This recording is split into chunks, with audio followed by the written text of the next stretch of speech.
ഇപ്പോൾ രാഷ്ട്രപതി ശബരിമല ദർശന യാത്രയിലാണ്. ഇപ്പോൾ നിലയ്ക്കൽ പിന്നിട്ടു എന്നാണ് നമുക്ക് ലഭിക്കുന്ന വിവരം.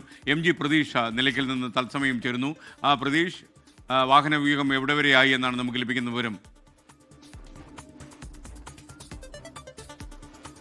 SKN രാഷ്ട്രപതിയുടെ ശബരിമല സന്ദർശനവുമായി ബന്ധപ്പെട്ട നിലയ്ക്കൽ ഉൾപ്പെടെ അതീവ സുരക്ഷയിലാണ്. അല്പസമയം മുമ്പ് രാഷ്ട്രപതി നിലയ്ക്കൽ പിന്നിട്ടു.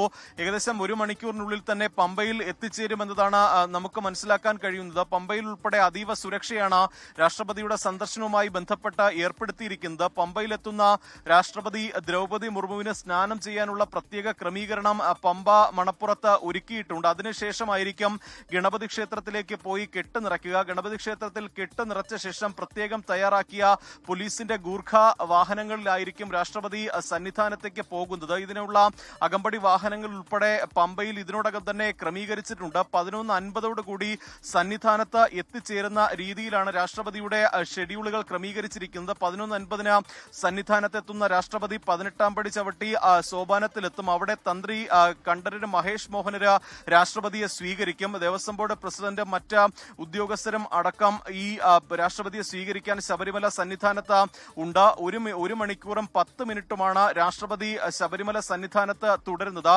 ഉച്ചഭക്ഷണവും സന്നിധാനത്ത് ആയിരിക്കും. ദേവസ്വം ഗസ്റ്റ് ഹൌസിലാണ് രാഷ്ട്രപതിക്ക് വിശ്രമത്തിനായി സൗകര്യം ഏർപ്പെടുത്തിയിരിക്കുന്നത്. ഉച്ചയ്ക്ക് 3 മണിയോടുകൂടി തന്നെ സന്നിധാനത്ത് നിന്ന് തിരിച്ച് ഹെലികോപ്റ്റർ മാർഗം റോഡ് മാർഗം പത്തനംതിട്ട എത്തി ഹെലികോപ്റ്റർ മാർഗം തിരുവനന്തപുരത്തേക്ക് പോകുമെന്നതാണ് ഇതിനോടകം നമുക്ക് അറിയാൻ കഴിയുന്നത്. എന്തായാലും കൃത്യസമയം നേരത്തെ മുൻകൂട്ടി നിശ്ചയിച്ച പ്രകാരമുള്ള യാത്ര തന്നെയായിരിക്കും രാഷ്ട്രപതിയുടെ ശബരിമല സന്ദർശനം.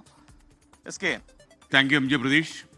ലോകത്തെവിടെയായാലും ഏത് സമയത്തും 24 വാർത്തകളും ഓഗ്മെന്റഡ് റിയാലിറ്റി പാക്കേജുകളും എക്സ്പ്ലെയിനറുകളും വിശദമായി കാണാൻ ഞങ്ങളുടെ YouTube ചാനൽ നിങ്ങൾക്ക് സബ്സ്ക്രൈബ് ചെയ്യാം.